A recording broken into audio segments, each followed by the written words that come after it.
Salut les amis, j'espère que vous allez bien. Moi, c'est Charlotte. Aujourd'hui, on va parler du business en Chine. Oui, je sais, je vous ai abandonné depuis longtemps. Il y a des kings et des queens sur cette chaîne qui me disent, ah, on te voit, tu nous as abandonné. Maintenant, c'est devenu études, études, études, études. Non, non, non, je ne vous ai pas abandonné. Mais je voulais donner une base à mes amis qui veulent venir en Chine. Voilà, je voulais leur donner une base. Vous comprenez, non? Donc, j'ai prévu mon eau. Toi aussi, prévois. Je ne sais pas si c'est ton thé, ton matcha, si c'est ta bière, si c'est ton petit jus. Parce qu'on va beaucoup bavarder. Voilà, tu as vu sur le titre. euh, Achat en ligne vs voyage d'affaires. C'est une série de vidéos que j'ai décidé de commencer aujourd'hui. Voilà. D'abord, je vais vous parler de mes services. Voilà. Si c'est ta première fois sur cette chaîne, abonne-toi d'abord. Sur cette chaîne, on parle des études, du business. On va reprendre aussi un peu nos vidéos de développement personnel et tout. Donc, pour ceux qui veulent s'inscrire pour le cours de mandarin, sachez que les inscriptions sont déjà ouvertes.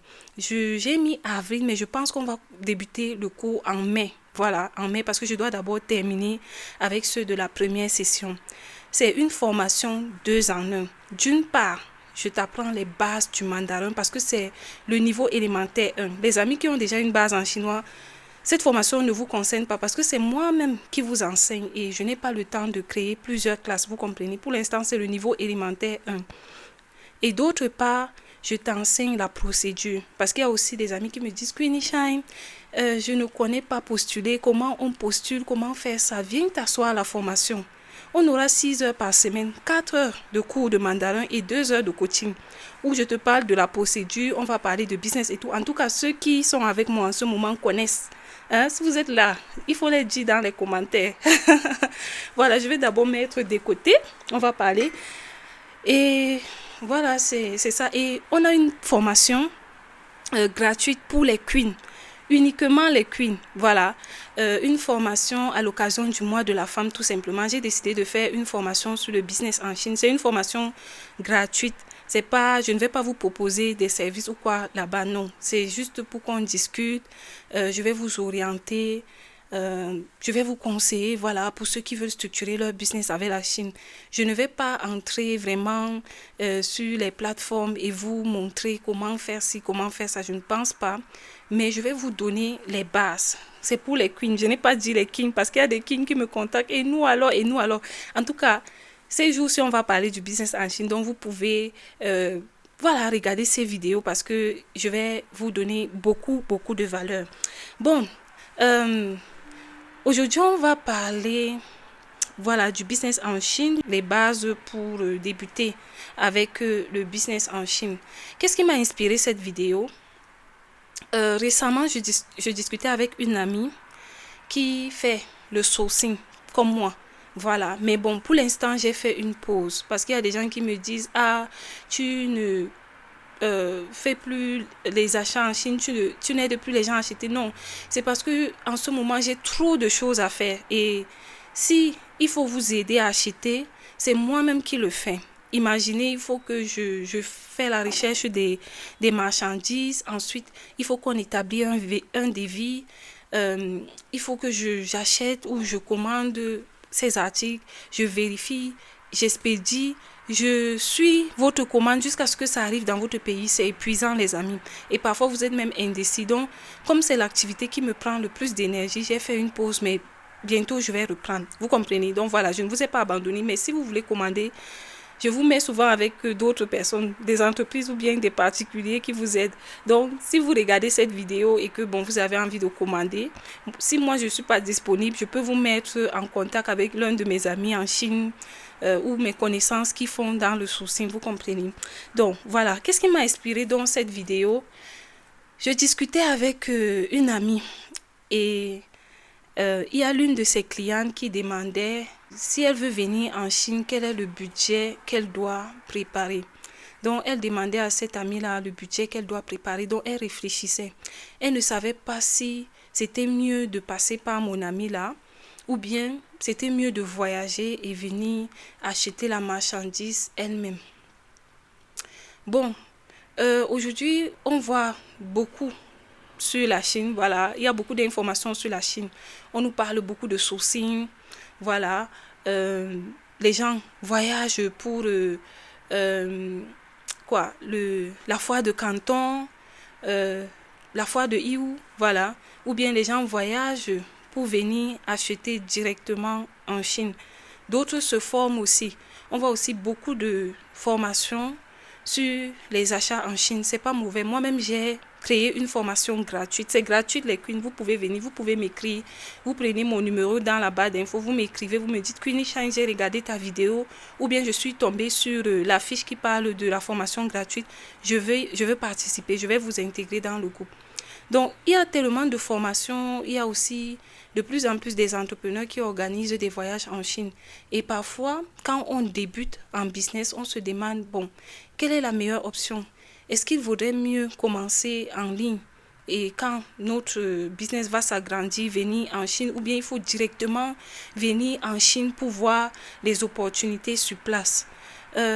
Pendant ces série de vidéos que je vais faire, je pense que je vais partager des informations avec vous qui vont vous permettre de réfléchir. Parce que je dis souvent à mes apprenants que je ne dis pas aux gens ce qu'ils doivent faire.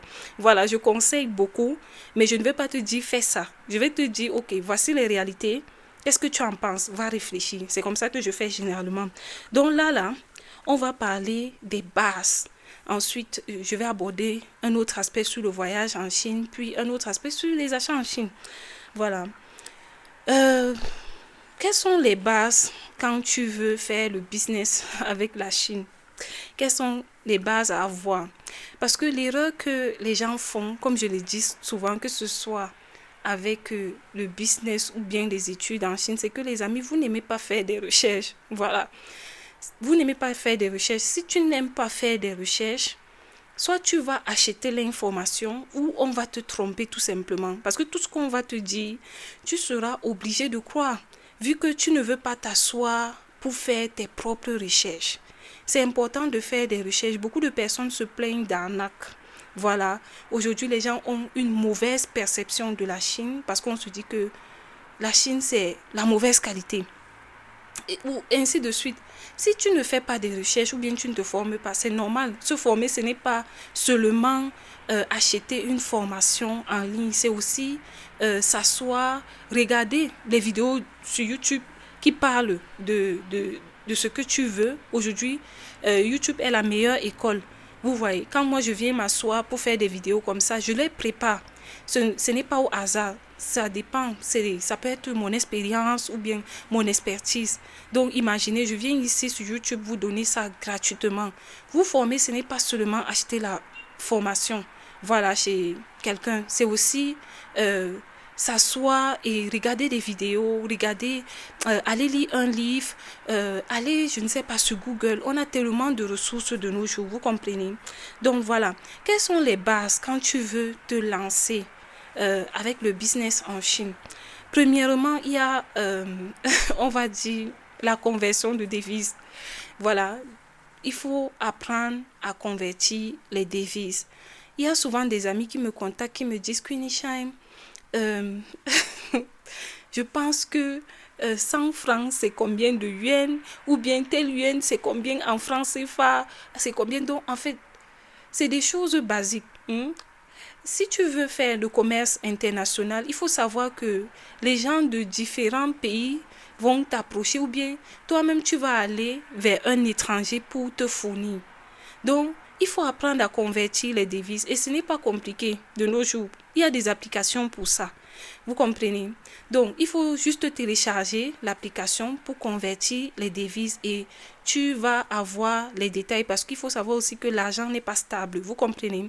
Donc, quand tu veux te fournir à l'extérieur ou bien tu veux faire du business en ligne, il faut savoir convertir les devises et de nos jours, c'est facile. Il y a des applications pour ça. Vous comprenez? Maintenant, le point 2, voilà les bases. On est en train de parler des bases. Si tu veux acheter en Chine, il faut faire attention aux normes. Voilà, aux normes. On ne parle pas souvent de ça, mais bon, quand tu viens en Chine, il faut savoir qu'il y a vraiment tellement de produits il y a une large gamme de produits et à tous les prix, en fait, que tu sois débutant ou bien avancé dans ton business, tu vas trouver ton compte ici en Chine. Mais tous ces produits-là ne sont pas destinés à tous les marchés, oui. Surtout les gens qui sont vers l'Europe, l'Amérique, tout ça, c'est un peu compliqué. Quand vous voyez les produits en Chine, ne courez pas parce que vous avez vu que c'est moins cher. Essayez de comprendre, est-ce que ça respecte les normes de votre environnement? Voilà, parce que si tu commandes des produits hors normes, ça peut te créer des problèmes.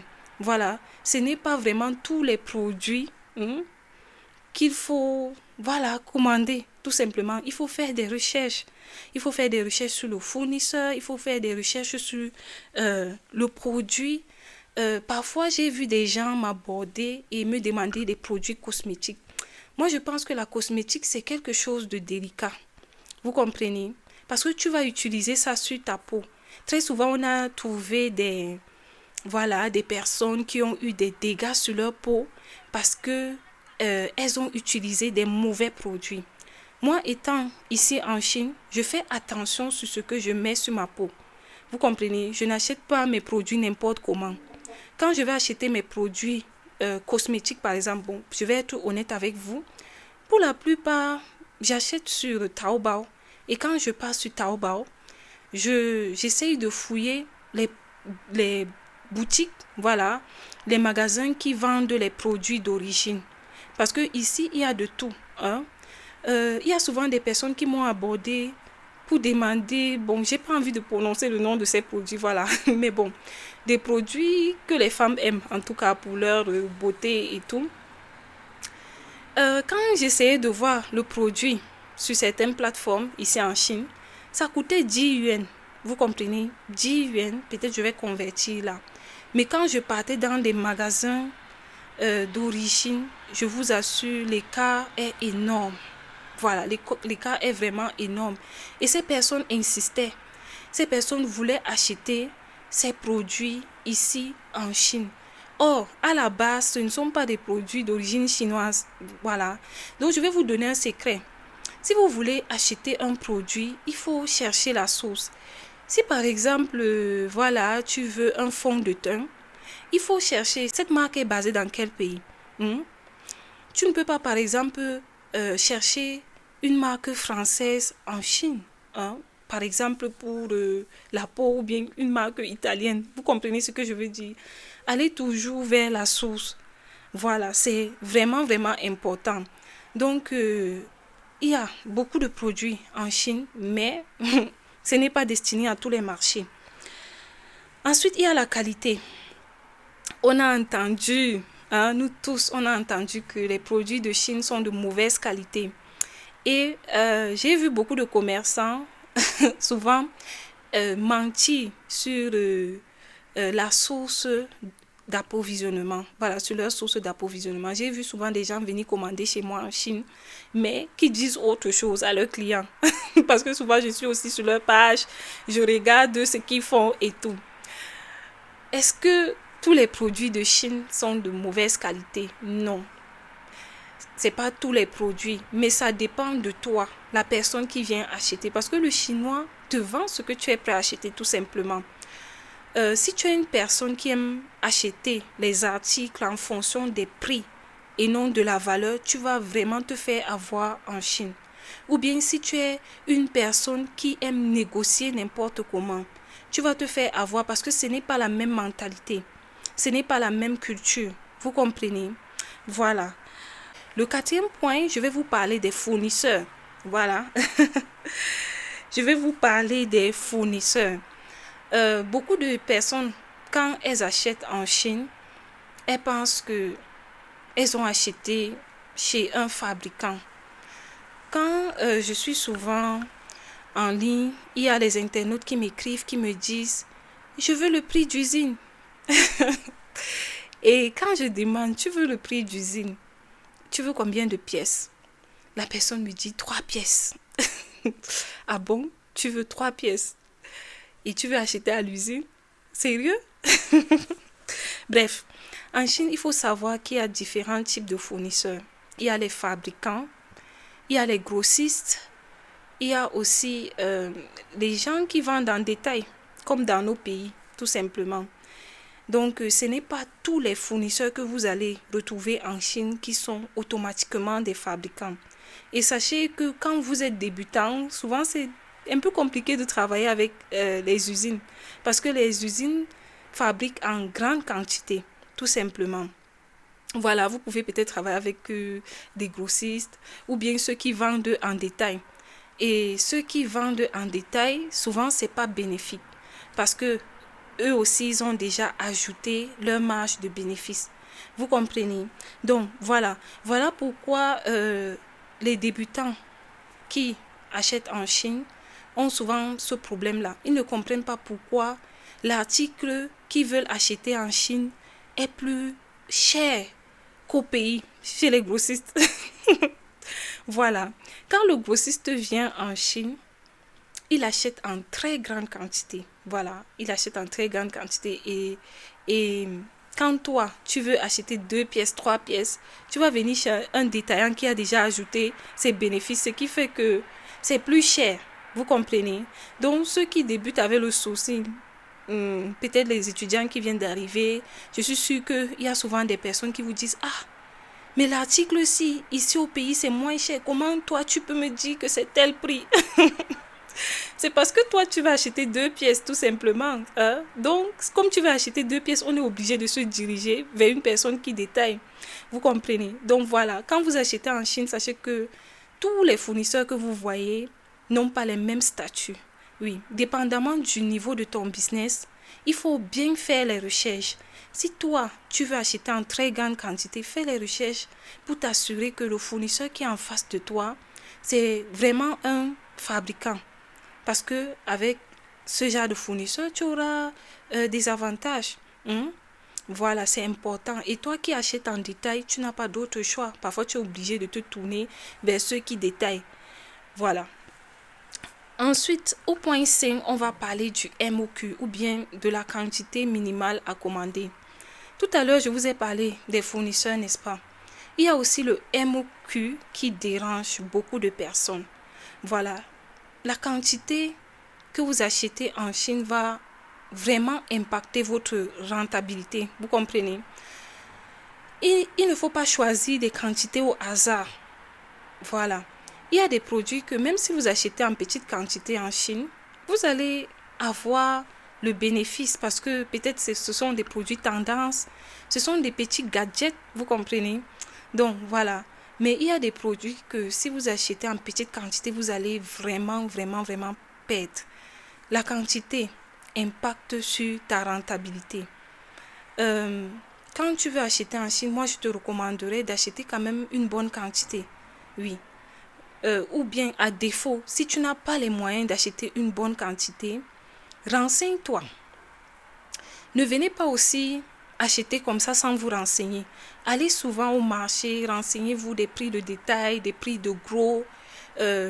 Renseignez-vous, essayez de comparer les prix des fournisseurs. Donc, prenez le temps de vous renseigner parce que ce qui vous intéresse, c'est le profit. Hein? Vous n'allez pas juste acheter chez le premier fournisseur. La différence, ceux qui achètent en grande quantité ont de l'avantage sur le coût unitaire, le prix unitaire, on va dire ça. Et ceux qui achètent en petite quantité ont tendance à perdre. Voilà, pourquoi? Parce que tout à l'heure, je vous ai dit, si tu achètes en petite quantité, généralement, tu vas aller chez les détaillants, voilà, des personnes qui vendent en détail. Et là, ces personnes ont ajouté leur marge de bénéfice. Et parfois, quand vous achetez en petite quantité, vous préférez l'expédition par avion. Et l'expédition par avion est naturellement chère, plus que l'expédition par bateau. J'ai déjà tellement parlé de ça sur cette chaîne. Si vous regardez mes anciennes vidéos. Donc, vraiment, quand vous achetez en Chine, faites attention à la quantité. Autre point, le 6e point, beaucoup de personnes, quand elles pensent à la Chine, elles pensent au marché de Guangzhou, voilà, Yiwu et tout. La Chine ne se limite pas juste à ces 2 localités. Il faut savoir que la Chine est tellement grande et dépendamment du produit que vous voulez et du niveau de votre business, je reviens sur le niveau parce que quand on est déjà avancé, on a les moyens, on peut se permettre de travailler avec des fabricants, de voyager, d'aller dans les usines. Mais souvent, quand on est débutant, on est limité. Voilà, on est limité. Parfois, on n'a pas les moyens de voyager ou bien on n'a même pas les moyens d'acheter en très grande quantité. Donc, ici, je vais parler à ceux qui ont des moyens. Ceux qui ont des moyens, il faut savoir que le produit que tu veux là, ça peut se retrouver dans n'importe quelle province de la Chine. Oui, les usines peuvent se retrouver dans n'importe quelle province de la Chine. Donc, si toi, tu veux aller à la source, tu dois faire des recherches. Je prends l'exemple des mèches. Par exemple, les mèches qu'on porte là. Il y a des gens qui sont arrivés en Chine pour acheter les mèches, mais se sont limités à Guangzhou. Ces personnes vous ont dit, ah, moi, je suis venu commander en Chine sur place. Mais en réalité, les usines des mèches se retrouvent à Xuchang, dans la province de Henan. C'est là où vous allez retrouver vraiment les usines des mèches. Vous comprenez? Mais vous allez trouver les magasins à Guangzhou qui vendent les mèches. Si toi, tu allais acheter par exemple tes mèches là-bas à Guangzhou, tu n'es pas forcément allé à la source. Donc, dépendamment du produit que vous voulez, si vous voulez vraiment connecter avec des fournisseurs, parfois, vous allez aller dans les provinces. Et ça nécessite aussi de connaître l'environnement ou bien de travailler avec les experts du domaine. Voilà, trouver un bon guide qui s'exprime peut-être en chinois, voilà, qui connaît l'environnement, qui peut t'accompagner. Vous comprenez? Autre point, on va parler de la culture. Oui, les gens négligent beaucoup la culture. Or, c'est important. Voilà, moi étant dans le domaine de la langue et la littérature, parce qu'on étudie aussi la culture, je me suis rendu compte que c'est important. C'est comme quand vous voulez aller dans un village pour, investir. Vous n'allez pas aller comme ça. Vous allez peut-être aller vers les chefs de cette localité pour les saluer, voilà, pour comprendre même souvent l'histoire de cet environnement. Parce qu'il y a des environnements où tu ne peux pas forcément aller construire là-bas et tout. C'est pareil quand tu veux faire le business à l'international ou bien en Chine, il faut chercher à comprendre un peu la mentalité, la culture des Chinois. Voilà, parce que les Chinois, eux, ils font d'efforts. Vous avez remarqué que pendant Noël, vous qui travaillez avec les Chinois là, pendant les fêtes de Noël, de Pâques, les Chinois peuvent venir vous souhaiter bonne fête. Alors qu'ici en Chine, on ne fête pas Noël. Noël pour eux, c'est une occasion de business, c'est une occasion où ils vont vous vendre les sapins, les décorations. Vous voyez les vêtements de Noël là, souvent que les familles portent, et ainsi de suite. Mais ils ne fêtent pas vraiment Noël. Ils vont aller vous souhaiter bonne fête. Quand vous venez pour acheter en Chine ou bien vous achetez chez les Chinois, il faut comprendre, parce que ce n'est pas la même mentalité. Là, je vais revenir sur la qualité. Chez nous, par exemple, quand on nous donne le prix d'un article, on te dit cet article coûte 10 000 francs CFA. Voilà. Tu vas dire au vendeur, j'ai mis 500. J'ai mis 500. Après, le vendeur va dire non. Tu as mis 500 comment? Ajoute encore. Tu vas dire, bon, ok, j'ajoute 1000 francs, 2500. Le vendeur va te dire non, c'est pas encore bon. Ajoute encore. Tu vas dire 3500. Le vendeur va dire, tu te rapproches déjà. Donc, deux fois même vous devenez des amis, tu te rapproches déjà. Hein? Après, tu vas dire au vendeur, bon, donne-moi le dernier prix. Le vendeur va te regarder et tout. Le vendeur va te regarder. Il va te dire, pour te dire vrai, le bon prix c'est 8000. Tu vas dire non, moi je n'ai pas prévu 8000. Regarde même ton voisin là-bas, et là, il m'a dit à 7000 et toi, tu me dis 8000. Tu dis bon, j'ai un événement. C'est comme si le vendeur là même a fermé son magasin. Ok, moi je vais donc ajouter 200. Après, bref, tu finis par acheter l'article à 7200. Mais si tu te mets à faire ça en Chine, les amis, je suis en train de parler terre à terre. Vous savez que j'aime parler terre à terre, non? Si tu te mets à faire ça en Chine, un vendeur te dit, l'article-ci, c'est 10 000. Et toi, tu mets quoi? Tu dis 2 000. Oh, en Chine, il y a des produits qui sont identiques mais qui n'ont pas les mêmes qualités. Moi-même, j'ai eu cette expérience ici. En tout cas, le Chinois va comprendre que toi, tu n'as pas l'argent pour acheter la qualité là. On va te donner donc la qualité de 2 000 et tu vas te plaindre, tu vas dire, ah, les qualités en Chine sont mauvaises et tout. Non, c'est pas mauvais, mais toi, tu ne comprends pas cet environnement. Tu ne sais pas que c'est pas comme dans ton pays où tu vas négocier, tu vas t'amuser avec le vendeur. Je ne dis pas qu'on ne négocie pas les prix, on négocie, mais il faut savoir comment négocier. Vous comprenez? Voilà, il faut vraiment comprendre la mentalité. C'est important. Donc, voilà. Vous voyez, tout à l'heure, j'étais allée recevoir un vêtement que j'ai acheté sur Pintuoto. Voilà, Pintuoto, vous connaissez, n'est-ce pas? Moi, j'aime commander mes vêtements là-bas. La plupart du temps, presque tout ce que je porte, j'aime acheter sur Pintuoto parce que c'est quand même... En fait, c'est une application qui a un bon rapport qualité-prix. En tout cas, c'est pas mal. Je ne pense pas que je porte des vêtements de mauvaise qualité. Et quand j'ai pris mon vêtement, il y a ça qui est tombé. Donc voilà, j'ai vu, vous voyez ça. Voilà, c'est écrit en chinois. Ce qui a attiré mon attention, c'est comme l'argent. Voilà, ce qui a attiré mon attention, c'est comme l'argent. C'est écrit 2 yuan. Vous allez voir là, 2 yuan. Et il y a des écritures chinoises et tout. Et moi, je suis curieuse. Quand je vois des trucs, je lis. Je retourne donc, je lis. C'est un message destiné aux clients. C'est un message destiné aux clients. Ils disent que... Ils me demandent en fait, quand je vais recevoir le vêtement, je ne vais pas commenter et tout. Voilà, je ne vais pas donner mon avis. Voilà. En fait, ils m'ont donné des instructions.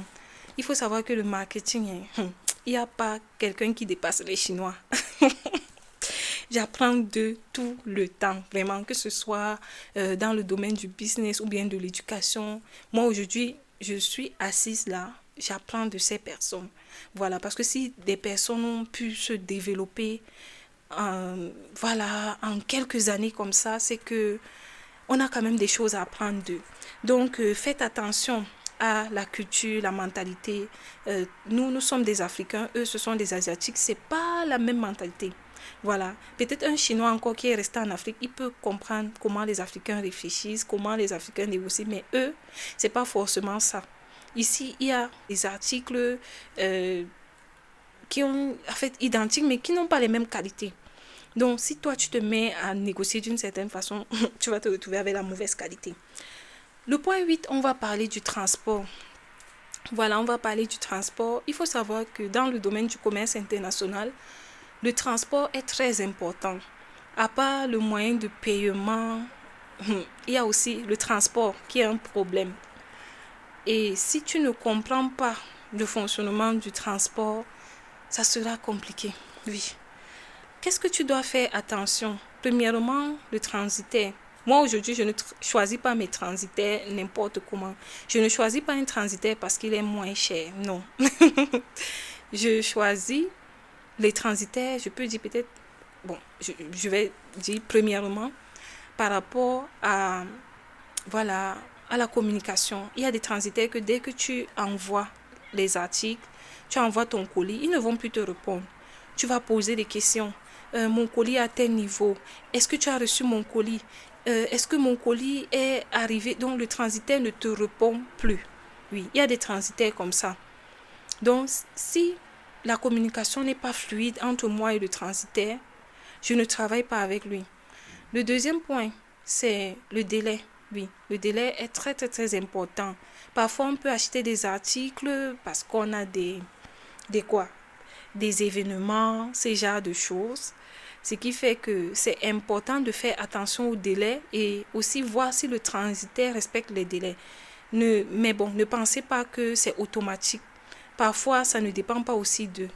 Les retards peuvent arriver, donc soyons tolérants, surtout avec les transitaires. Mais bon, là-bas, c'est un transitaire qui peut communiquer, qui peut t'expliquer, voilà, des choses. S'il y a peut-être eu un retard, ce genre de choses. Ensuite, bon, le prix, oui, le prix, mais moi, je préfère travailler avec un transitaire qui est un peu plus cher, mais fiable, qu'un transitaire qui a des prix moins chers, mais qui va livrer la marchandise après 4 mois, 5 mois, 8 mois. Non, je préfère un transitaire qui est cher, mais voilà, qui me livre la marchandise dans les délais. La nature du produit. Voilà, pour le transport, il faut faire attention. Tout à l'heure, je vous ai parlé des normes et certifications.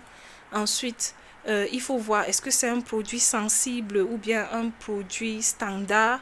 Voilà, les produits sensibles, c'est généralement les appareils avec des batteries, la cosmétique, les liquides, ces genres de choses. Parce que quand c'est un produit sensible, il faut indiquer au transitaire. Vous comprenez, c'est important. Il y a la douane. Voilà, pour le transport, on ne peut pas parler du transport sans parler de la douane. Mais quand vous commandez des petites quantités, peut-être 2, 3 cartons, ces genres de choses, généralement les transitaires s'occupent de dédouaner la marchandise. Voilà, ils dédouanent la marchandise, ils partent mettre dans leur local et voilà, on vous redistribue. Mais quand tu veux commander un conteneur, c'est là où tu dois vraiment réfléchir sur la douane. Voilà. Mais bon, la douane, important, on est d'accord. Ensuite, il y a l'expédition nationale et l'expédition internationale. Quand tu achètes en Chine, tout à l'heure, je vous ai parlé de la sauce. Il y a des produits qu'il faut voyager dans les provinces. Généralement, les transitaires se trouvent à Guangzhou ou bien à Yiwu. Peut-être les produits que tu vas aller acheter, ça serait à Tianjin, n'est-ce pas? Il va falloir que tu payes l'expédition nationale, c'est-à-dire de Tianjin à Yiwu ou bien de Tianjin à Guangzhou. Très souvent, les clients ne comprennent pas. Ils se disent que quand on parle d'expédition, c'est seulement du transitaire à leur pays. Or, il peut y avoir des petits frais à l'intérieur de la Chine. Ça dépendra aussi de l'agence que on va utiliser. Il faut savoir qu'à l'intérieur de la Chine, il y a plusieurs agences de livraison. Il y a Yuantong, il y a Zhongtong, il y a Baishi, il y a Chitu, il y a Xuanfeng pour des livraisons rapides et tout. Et ensuite, il y a aussi la livraison internationale, on va dire. Donc, faites attention à tout ça, il faut connaître tous ces détails. Maintenant, le point 9, on va parler du moyen de paiement. Oui, un autre problème quand on va acheter en Chine, c'est le moyen de paiement. Bon, ici à l'intérieur de la Chine, quand nous on achète en ligne, on utilise WeChat Pay ou bien Alipay. Voilà, c'est ce que nous utilisons en ligne. Mais moi-même, je ne paierai pas un fournisseur directement à travers ces moyens de paiement si je ne suis pas habituée avec lui. Oui, parfois si je ne suis pas habituée avec le fournisseur, je préfère lui demander un lien de paiement. Voilà, même si on a discuté sur WeChat, pardon, je vais lui demander un lien de paiement. Donc vous qui débutez avec le sourcing là, évitez de payer les fournisseurs à travers WeChat ou bien Alipay. Préférez gérer les paiements sur les applications parce que en cas de problème, tu peux demander un remboursement. Oui, tu peux annuler la commande. Mais si tu peux payer sur WeChat ou bien Alipay, s'il y a les problèmes, tu vas gérer le retour. Hein? Maintenant, au point 10, on va parler des outils de traduction. Ça, je vais parler pour ceux qui veulent voyager parce que là, ce sont les bases, n'est-ce pas?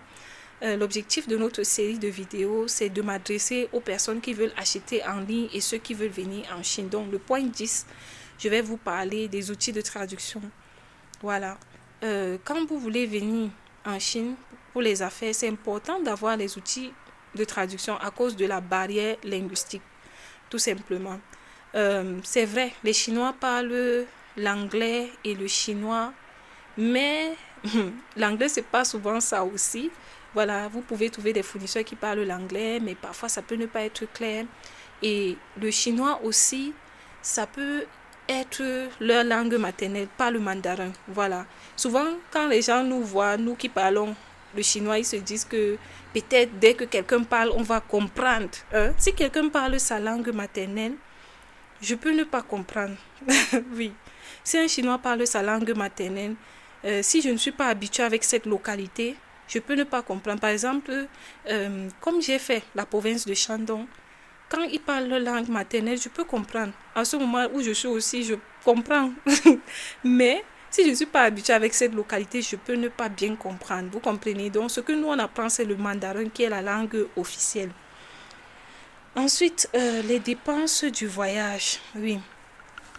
Je vais dédier toute une vidéo pour parler du voyage parce que je vois certains entrepreneurs faire des erreurs. Voyager ne veut pas dire que tu as réussi ton business. Tu n'as rien à prouver. Parce que j'ai l'impression que certaines personnes voyagent pour dire que oui, voilà, je fais déjà des voyages d'affaires. C'est beau.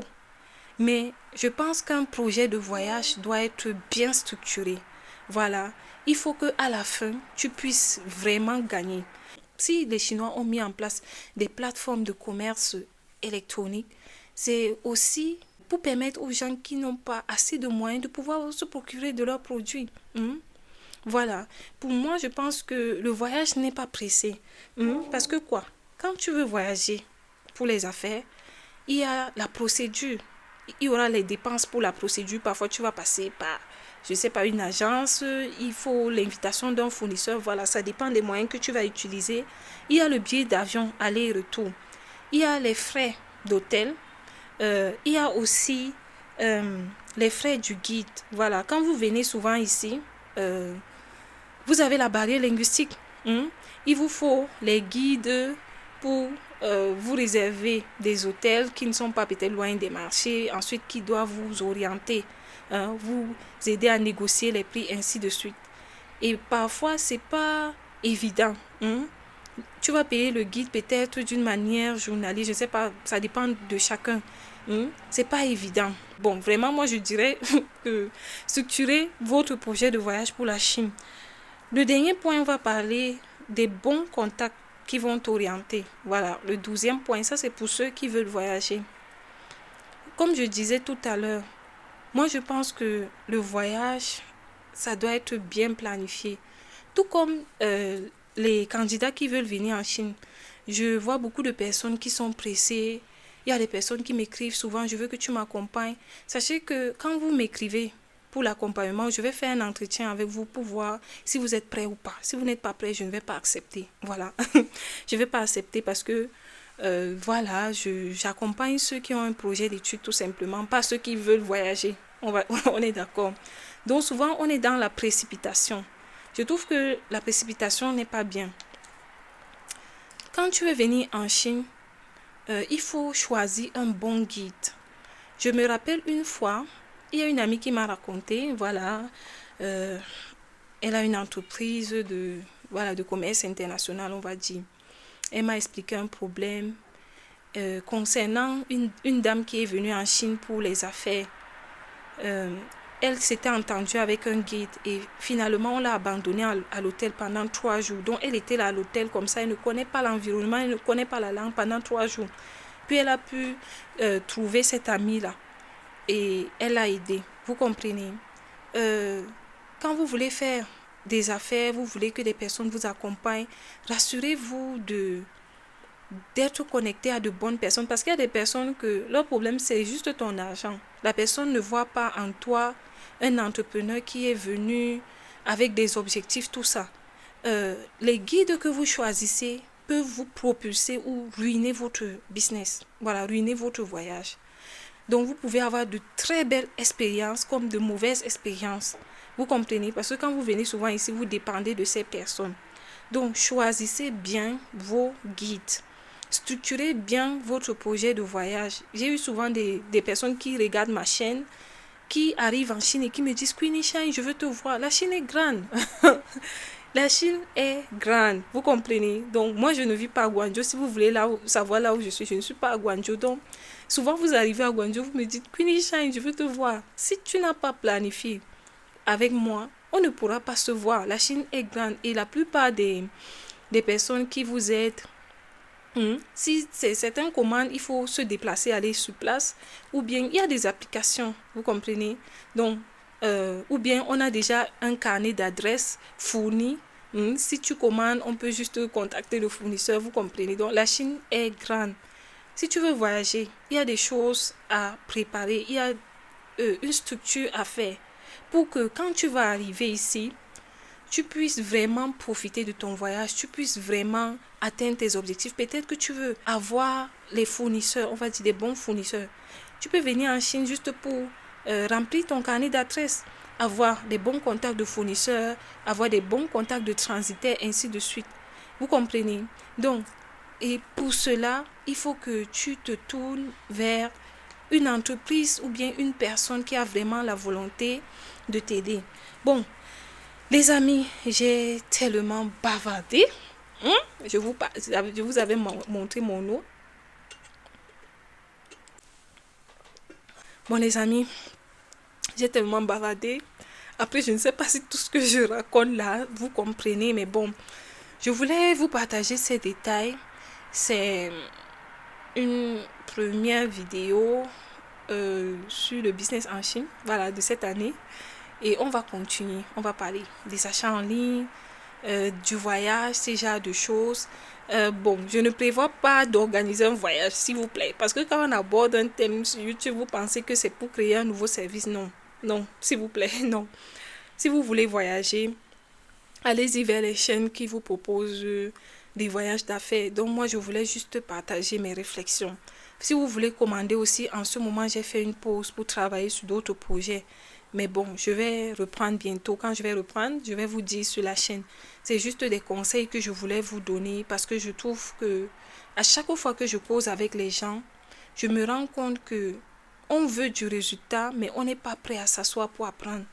Si vous ne comprenez pas ces petites choses que je vous explique, hein, ça peut, en fait, vous pouvez faire des bêtes erreurs, vous comprenez. Donc, faites l'effort vraiment de comprendre des petites choses. Tu ne peux pas t'engager sur un marché que tu ne comprends pas. Tu ne peux pas lancer une procédure. Hein, ça, je vais m'adresser aux candidats qui veulent venir en Chine, alors que tu n'as pas structuré ton projet d'études.